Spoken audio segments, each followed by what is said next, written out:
নবী সাল্লাল্লাহু আলাইহি সাল্লাম বলছেন, তুমি তোমার দিলকে প্রশ্ন করো, জিজ্ঞেস করো দিলের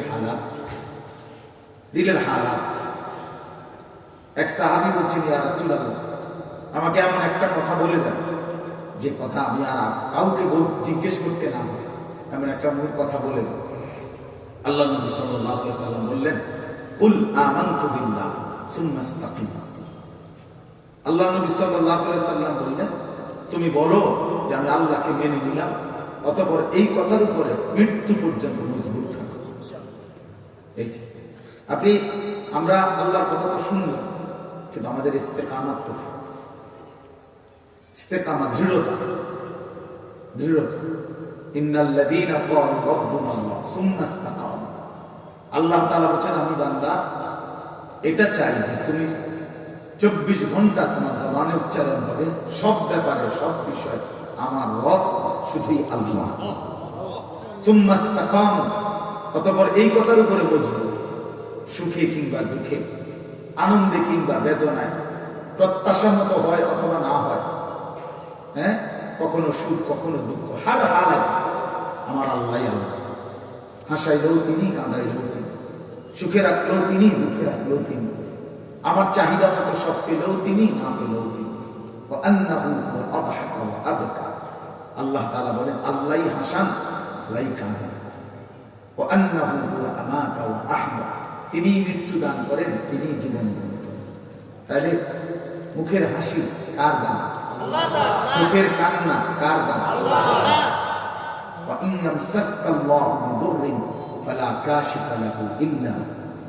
আল্লাহ তাআলা বলেন, যদি আল্লাহ তোমাদের উপরে কোনো মুসিবতে ফেলতে চান, তো সেই মুসিবত দূরকারী আল্লাহ ভিন্ন আর কেউ না।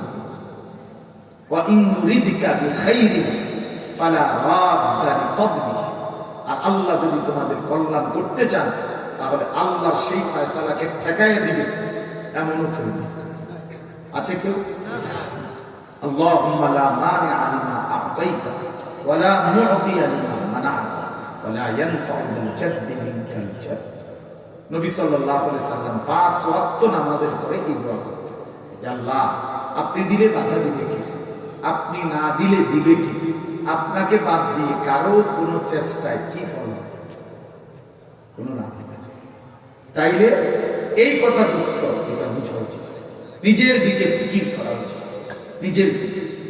ইযা সাররাতকা হাসানাতুকা ওয়া সাআতকা সাইয়্যাতুকা ফাআনতা মুমিন। নবী সাল্লাল্লাহু আলাইহি সাল্লাম বলেন, যখন নেক কাজ করলে তোমার কাছে ভালো লাগে, গুনাহ মন্দ নাফরমানি করলে কষ্ট লাগে, আহা কি করলাম, কেন মিথ্যা বললাম, কেন চুরি করলাম, কেন ফজরের নামাজ পড়লাম না, কেন আল্লাহকে সারাদিন একটা সেজদা দিতে পারলাম না, এই কথাগুলো মনে হলেও যে তার পক্ষে ব্যথা লাগে, কষ্ট লাগে, আফসোস লাগে।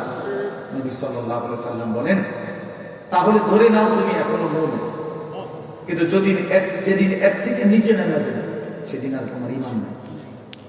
যেদিন বছরের পর বছর, দিনের পর দিন আল্লাহর নাফরমানি করতেছ, কিন্তু কোনো ভাবান্তর নেই, কলিজার মধ্যে, অন্তরের মধ্যে কোনো পেরেশানি নেই।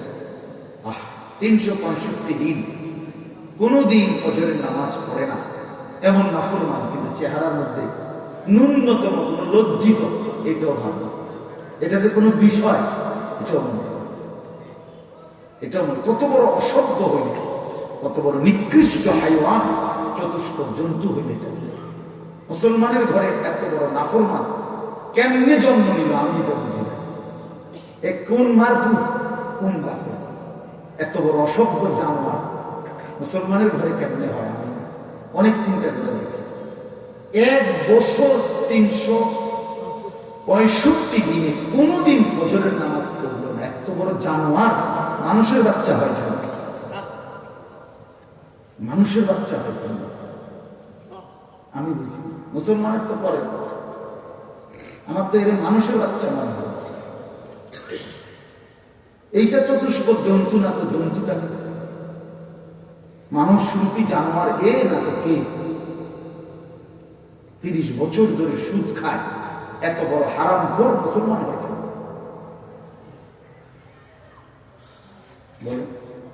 30 বছরও মনে পড়ে নাই এটা গুনাহ। কি বলেন চাচা? 30 বছরও মনে পড়ে নাই। 20 বছর ধরে টানা প্রতিদিন নাচ গান নাটক সিনেমা নর্তকীর ছবি দেখে। মুসলমান এত বড় হাইওয়ান হয়, এত বেখবর হয় মুসলমান। ছেলেরা বাপ তোমরা বলো ভাই, সারা রাত মোবাইল নারী ছবি উলঙ্গ দৃশ্য দেখে। মুসলমানের সন্তান তুমি? কোন পবিত্র মায়ের দুধ খাইছো তুমি?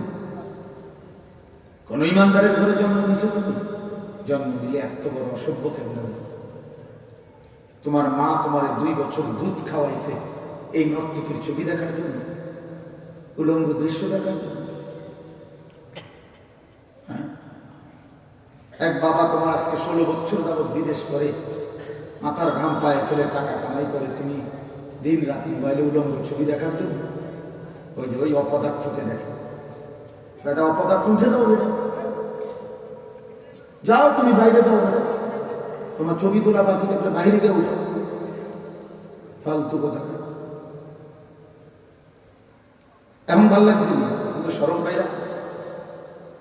প্রথম আমি সুন্দর করে বলছিলাম কিনা বল? আমি তো বলছি যে পছন্দ না হলে আগেই উঠে যান। মানে এমন হালাত করে যায়, ন্যূনতম কোন অনুমতি নেই, গুনাহ ছাড়া, নাফরমানি ছাড়া। মোবাইলের আসক্তিটা এত জঘন্য যে হাত পাও খুললে দিলে, রেখে দিলে সমস্যা নেই, তো মোবাইল রেখে দিলে জান চলে যাবে, আত্মহত্যা করে মরে যাবে, মুখ ফাইটা মরে যাবে, দম ফাইটা মরে যাবে, এমন হালাত। ভাইয়া বুঝো, একদিন সত্যি সত্যি একদিন এই প্রযুক্তি থাকবে না, কিন্তু তোমার গুণাগুলো আর তোমার জীবন থেকে মিটবে। ইউটিউব ফেসবুক একদিন থাকবে না, কিন্তু তোমার যে গুণাগুলো তোমার দ্বারা হয়েছে সেগুলো তুমি আড়াল করবে। এই নারী, এই ছবি, এই উলঙ্গ দৃশ্য আড়াল করবা কেমন? হাসরের ময়দানে এগুলো নিয়ে দাঁড়াইতে হবে। وشهد عليهم سمعهم وابصارهم وجلودهم بما كانوا يعملون। আল্লাহ বলেন তোমাদের প্রত্যেকের কান, চোখ এবং সারা দেহের চামড়া তোমাদের প্রতিটা কর্মকাণ্ড সম্পর্কে কিয়ামতের দিন সাক্ষ্য দেবে। واسروا قولكم او اجهروا به انه عليم بذات الصدور। আল্লাহ বলে তোমরা আস্তে কথা বলো কিংবা জোরে বলো কিংবা অন্তরে লুকিয়ে রাখো, সব তো আমি জানি। আমার থেকে আড়াল কোনো কেন? আস্তে বললেও শুনি, ইয়ারফোন লাগাইয়ে বললেও আমি শুনি, জোরে বললেও আমি শুনি, অন্তরের জল্পনা কল্পনা তাও তো আমি জানি। আল্লাহকে আড়াল করার সুযোগ আছে ভাইয়া? বড় নওজোয়ান আছে কোন সুযোগ? কাকে ফাঁকি দিচ্ছ? মাকে? মা নি বিচার করবে না। বাবাকে ফাঁকি দিচ্ছ, তো বাবাকে ফাঁকি দিলেই কি আর না দিলেই কি? আল্লাহ থেকে ফাঁকি দিবা কেন? প্রিয় বন্ধু, আমার বাপ ভাবতে শিখে। এজন্য বললাম রাসূলুল্লাহ সাল্লাল্লাহু আলাইহি ওয়াসাল্লাম এটা বলছে, উম্মত এমন যখন দিলের হালাত হবে, জিন্দেগি হবে এমন যে প্রতিনিয়ত গুনাহ হচ্ছে, অথচ কোনো ভাবান্তর নেই, কোনো পরোয়া নাই। সুদখোর, ঘুষখোর, কিস্তি, হারাম, ওমা চা খায়, বন খায়, গপ মারে, হাসে, লাফায়, ফালায়, অথচ কত বড় পাপী। এটা যে একটা পাপ, এটাও ভাবে।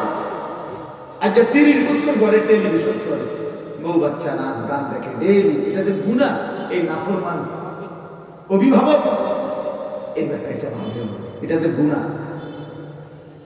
যদি ভাবতো, খোদার কসম করে ফিকির করতো যে এটা মানুষ যখন বুঝে এটা আমার রোগ, তখনই সে এটা চিকিৎসার ফিকির করে যে আর কোন ডাক্তার দেখাইতে পারে, আর কারে দেখাইলে ভালো হবে, যারে পরামর্শ দেয় তারাই দেখায়। অথচ এটা যে গুনাহ। আমার বউ বাচ্চা এই দিন রাত টেলিভিশন, নাচ গান, মোবাইলের অস্থির ছবি দেখার পরিণতি কি? তাদের গন্তব্য কোথায়? কোথায় গিয়ে থাকবে? এটা কি ভাবা উচিত না বলে? তো হাদিসের মধ্যে আছে, ইন্নাল ফুজুরা ইয়াহদি ইলান নার। নবী সাল্লাল্লাহু আলাইহি ওয়াসাল্লাম বলেন সমস্ত গুনাহ জাহান্নামের দিকে দিকে টেনে নিয়ে যায়, ইয়াহদি ইলান নার, আগুনের দিকে নিয়ে যায়, জাহান্নামের দিকে নিয়ে যায়। এই জন্য বাপ আমার, বন্ধু আমার, আমরা আপনাদের কাছে অনুরোধ করি, নিজের হালাত দেখেন। আবারও বলতেছি, নিজের আপাদ মস্তক পরীক্ষা করেন। ওয়ালতানজুর নাফসুন মা কদ্দামাত লিগাদ। আল্লাহ বলে, বান্দা হিসেব করো, প্রত্যেকেই নাফসুন, প্রতিটা আত্মা, প্রতিটা প্রাণ আলাদা আলাদা হিসাব করো। বাপের পুতের হিসাব করো না, পুত বাপের হিসাব করো না, স্বামী স্ত্রীর হিসাব করো না, শুধু প্রত্যেকে বরং আলাদা আলাদা হিসেব করো। আজকের দুনিয়া থেকে আগামীকালকে আখিরাতের জন্য কি বাকি হিসাব লাগা। আজকের তো 5 ওয়াক্ত নামাজ চলে গেছে, আজকের 5 ওয়াক্ত নামাজ তো শেষ হয়ে গেল, অথচ যাদের কপালে একটা সিজদা জুটলো না, এ মুসলমানের বাচ্চা কে? তারে আল্লাহ ভুলাইল কি?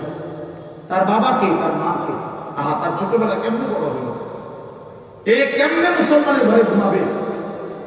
কেমনে ঘুমাবে? এই নিকৃষ্ট কেমনে ঘুমাবে মুসলমানের ঘরে? তার রাত কেমনে ভোর হয়? আল্লাহ নবী সাল্লাল্লাহু আলাইহি ওয়াসাল্লাম বলছেন, যে ফজরের নামাজ পড়ে না, খোদার কসম নবীজি বলছে, সে খবিস। খবিস, এটা খবিস, খবিস, যে ফজরের নামাজ পড়ে। রাসূলুল্লাহ সাল্লাল্লাহু আলাইহি ওয়াসাল্লাম বলছে, যে ফজরের নামাজ পড়ে না, সে মুনাফিক। মুনাফিক। রাসূলুল্লাহ সাল্লাল্লাহু আলাইহি ওয়াসাল্লাম বলছে, যে ফজরের নামাজ পড়ে না, তার 2 কানে শয়তান পেশাব করে। শয়তান মুত্তা, নিজেও মুত্তা দিল না, আর শয়তানের মুত্তা তো ধরে না। হে 2 বকের থেকে